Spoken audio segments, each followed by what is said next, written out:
Hello and welcome to episode number 137 of Week in Review. My name is Sean, and on this week's show, we're going to talk about Tony Hawk Pro Skater 1+2 remake, remix, redo, recreation, whatever the heck the kids are calling it. We're talking about it on this week's show.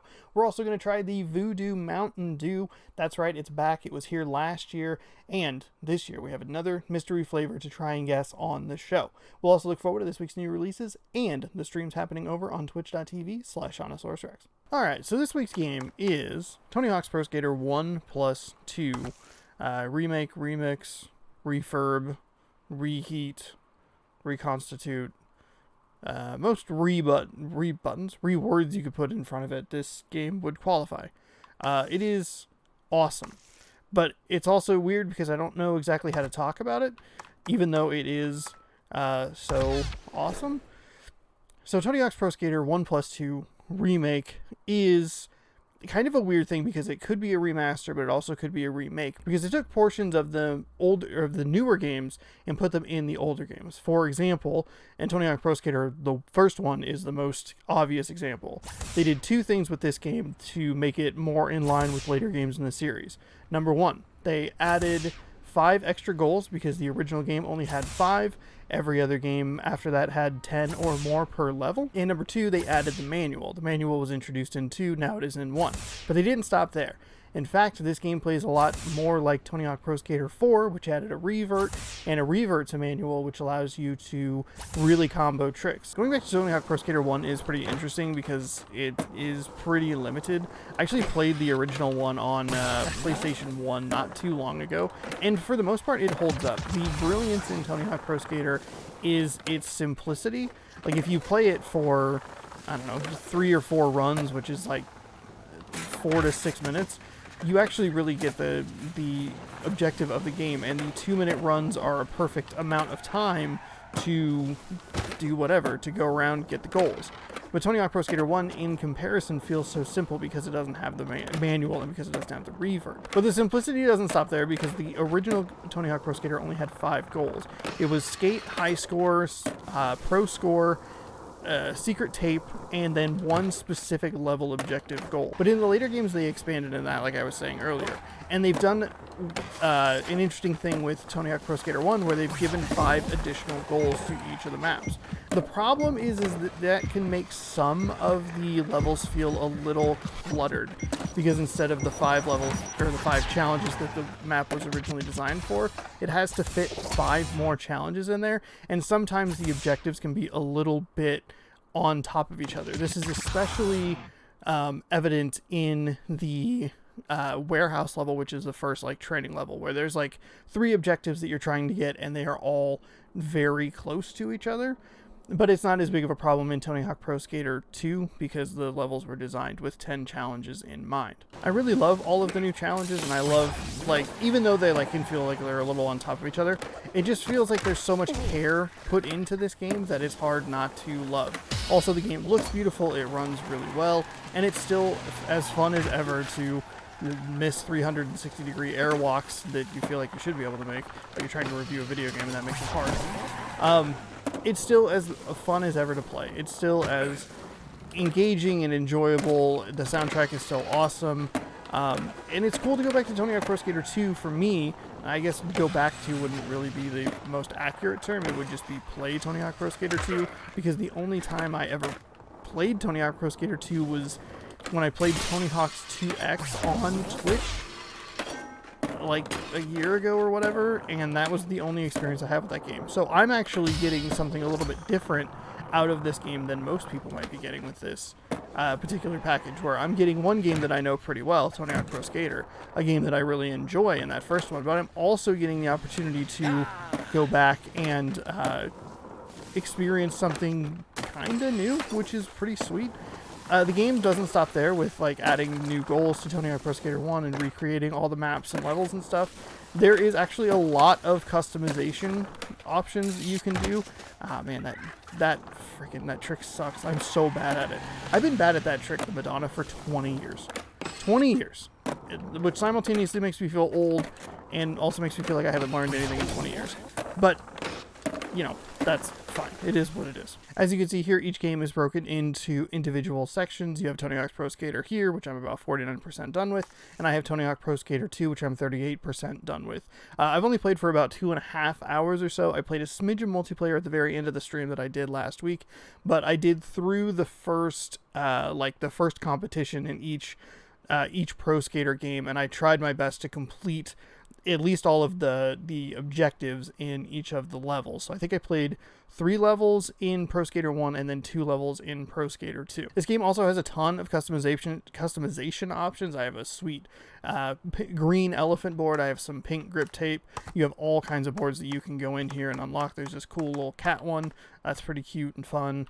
There's a ton of stuff to unlock. You get new gear, you can fix your appearance, and it's just really sweet. There's also the skate shop where you can get new boards. This is where you get the new apparel. There's tattoos and logos, and you can even create a park, which is one of the parts of the game that I'm most interested in as it moves forward. As people create skate parks and upload them, it's super easy to get to, and I really want to see what people create in this game, like check back every couple of weeks or something like that and see what kind of sweet new skate parks have been made, because I feel like this game does a tremendous job of balancing between like being appealing to someone like me who's maybe not the super best at video games but has fun playing this game anyway, and the super hards of the hardcore who not only like are really good at the game and can get high scores and beat all the challenges and do all that stuff, but they also like understand what they would want to see in skate parks, and having this cool creation tool that has been in games before but is so easily shareable now, that is super awesome. In addition to all of that, which is a lot on its own, you have 714 challenges to complete. I will never complete all of them. I can claim one right now, but I'm never going to see the end of this. There's all kinds of, there's skater challenges, there's skate park challenges, create a park challenges, combo challenges, and then there's a whole set of multiplayer challenges. So there's all kinds of stuff that you can unlock. When you complete challenges, you get experience and cash to up your level and give you more money to buy things. If I have one critique of this game, it is that the experience feels like it's too slanted to completing challenges rather than just playing the game. Even completing the in-game challenges, like the specific level, specific goals, doesn't feel like it gives you quite enough XP. I know it says that I'm level 19, but there is going to be a very large, no pun intended, grind to get to level 100. But overall, I mean, it's a really awesome game. I am having a super fun time with it, even if I'm struggling to really articulate why I like it so much. It's the Tony Hawk's Pro Skater that I remember as a young kid playing it on my Nintendo 64 or the PlayStation 1 or even up through the GameCube with Underground 2. It's a fantastic remake that does a lot to reinvigorate these games by bringing in tricks that weren't available in those games, by making it like basically what Tony Hawk Pro Skater 5 should have been. This game is super awesome. It's really great because it caters to beginners and experts alike. It's super fun. It has a terrific soundtrack. It's just an utter blast, and the best compliment you can give it is that it feels like what you remember playing this game is. Like, going back to it, you look at it, you're like, oh boy, this is not great.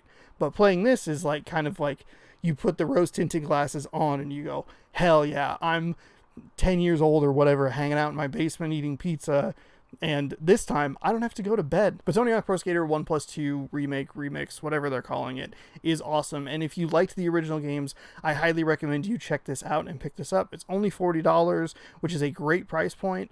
If I had one suggestion for them, this isn't necessarily a positive or negative. I would have loved to have seen Tony Hawk Pro Skater 3 in this remake, specifically because Pro Skater 1, 2, and 3 all work with the 2-minute timers and the specific goals in the levels, and you have 2 minutes to get whatever goals you can get.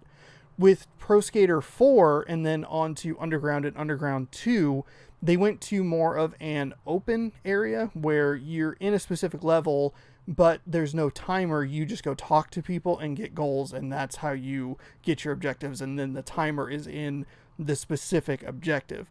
I would have loved to have seen Pro Skater 1, 2, and 3 in this collection, and then have Pro Skater 4, Underground, and Underground 2 in like a theoretical sequel to really cover all those bases. I know that Underground 2 probably gets a little weird with some of the right stuff because there was so much of a Jackass influence into it, but I would love to see them kind of tackle those games. Maybe just do 4 and Underground in a sequel and give 3 as paid DLC for this, because I think if they put the love and the care into those games that they did with this, not only can they get 2 excellent games out on the market, give this team the rights to do Pro Skater 6, and I think you are on a really good path. This is the best Tony Hawk game that there has been in like 15 years, and a lot of people have talked about how this is the best step forward, was going back 20 years in the past. It's awesome. I am having a blast with it. All that video game skateboarding sure will make you thirsty, what with all the button presses and manuals and reverts and high scores that you're achieving, but thankfully Mountain Dew is here to save us all from dying of thirst with their new mystery flavor, Voo Dew. That's Voodew. Clever. And this is the 2020 edition. You probably saw me pull this can out and you said, but wait a minute, Sean. You had this last year. Have you been sitting on a literal can of Voo Dew Mountain Dew for an entire year, trying to trick your audience into guessing the correct flavor, which I said last year was candy corn, and it ended up being a ding ding ding candy corn? Ha! I am a primo candy corn aficionado. Anyway. No, I didn't hold this. I forgot where I was going with that sentence. I got distracted and forgot. Anyway, no, I didn't hold on to a can for an entire year to try to trick you. Instead, Mountain Dew has given us a second edition of a mystery flavor with the Voo Dew name. And the little moon, it says 2020, limited edition. This is everything I could ever want to put on this show, all rolled up into one hopefully delicious 12-ounce can of Mountain Dew. Let's crack it open. So it can't be, my thought was caramel apple. That was the one that I thought, that'd be interesting. What if they did caramel apple? So let's crack it open here. I made sure to say that before I opened it so that I can be right again. Because, you know, candy corn aficionado, Mountain Dew aficionado, caramel apple aficionado, excellent audio aficionado, all rolled into one right here in this host on this show. We'll take a smell here. Doesn't really smell like anything, I'll be honest with you. Yeah, it really doesn't. Okay. All right.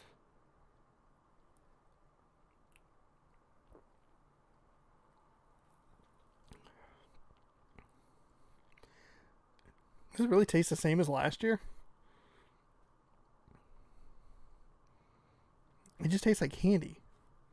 This tastes exactly like how I remember it last year.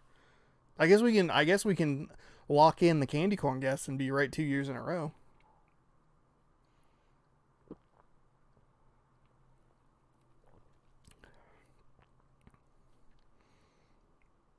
Did they just repackage it? I'm genuinely asking. Did they just go, we'll just throw 2020 on this and just make it candy corn again? Because that would suck. This should be a yearly thing where the flavor is always different. Hang on, let's check that. Let's check the Mountain Dew Twitter. Hold on. I don't need to restore my pages. Thank you. I also Twitter.com. All right. We're going to search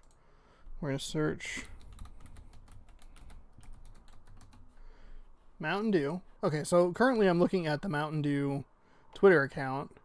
Oh, and we're back with our spooktacular schedule programming. Mountain Dew Voodoo has almost arrived. This year's flavor. Just follow the clues in this post. You'll be able to look out for more clues in our upcoming posts. Oh, I don't want to follow clues. Huh. Alright. Doesn't really taste any different. Weird. Well, that was unfortunately inconclusive. It seems like it might be a different flavor. I'd have a hard time believing that they just repackaged it again and then sold it. At least that's what I'd like to believe, so I feel like less of an idiot for getting another case of it. But it just doesn't... It doesn't taste distinctly different than the other... or than last year's Voo Dew, which is unfortunate. I'm going to stick with candy apple just because I think that's fun, even though it doesn't remotely taste like candy apple at all. Be sure to let me know down in the comments below what you think this year's Mountain Voo Dew flavor is, and we'll see who's right. Finally, on this week's show, we'll take a look at this week's new releases. There are a couple of new movies out on Blu-ray that I'm curious about. A24 is releasing First Cow, which I believe was supposed to come out back in April. Obviously, that didn't happen. And then The True History of the Kelly Gang is out. Has a pretty good-looking cast, including George McKay, oh god, what's his name? Charlie Hunnam is in there, and there's one other guy that I recognize, but I'm totally blanking on it. And I think I saw a trailer for it way back when, so like it kind of rings a bell, but I'm not super sure. I don't know. It could be kind of interesting to watch. Lord knows I won't get to it though because I've been so bad about watching movies lately. There wasn't anything of note streaming or in theaters, but there are a couple of games out this week or some DLCs that are out this week that I thought were interesting. First up, we have conveniently another remake in Kingdoms of Amalur: Re-Reckoning. People really liked this game when it came out back in the early 2010s, and it seemed like it was going to be a whole big franchise that EA was going to be able to work with 3A Studios.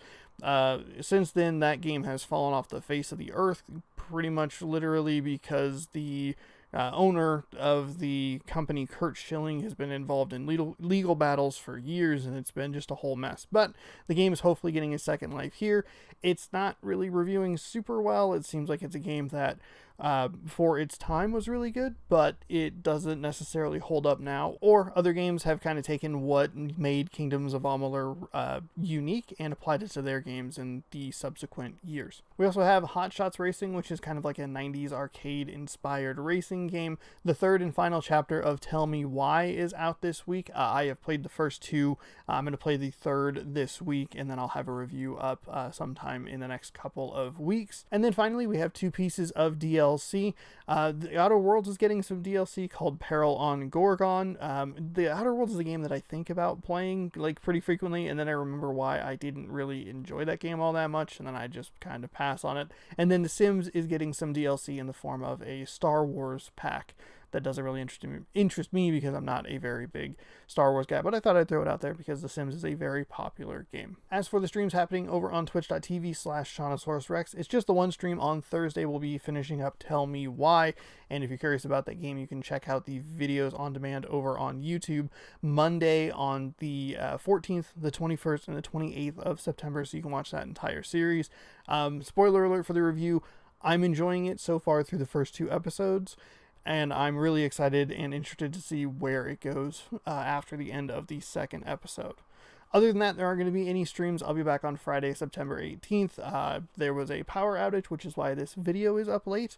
That threw off my streaming plans, so I'll have to reschedule a couple of things and get it reconfigured for the mascot tournament and the other things that I would like to play. So one stream this week, and we'll be back on September 18th with more regular streams. Thank you so much for watching this week's episode of Week in Review. If you like the content, you can scroll on down and hit that subscribe button and then ring that bell so you know when I post videos. YouTube, for some reason, has decided to change what time you can schedule videos to go live. So who knows? It could be 7:45 a.m. It could be 8:15 a.m. It could be 9:36 a.m. Hit that bell so you never miss a video. Be sure to head on over to twitch.tv/ShaunosaurusRex to catch all the live streams over there. And then be sure to check back every Tuesday. Oh boy, that was stumbling. Every Tuesday right here for more Week in Review. We'll see you next week.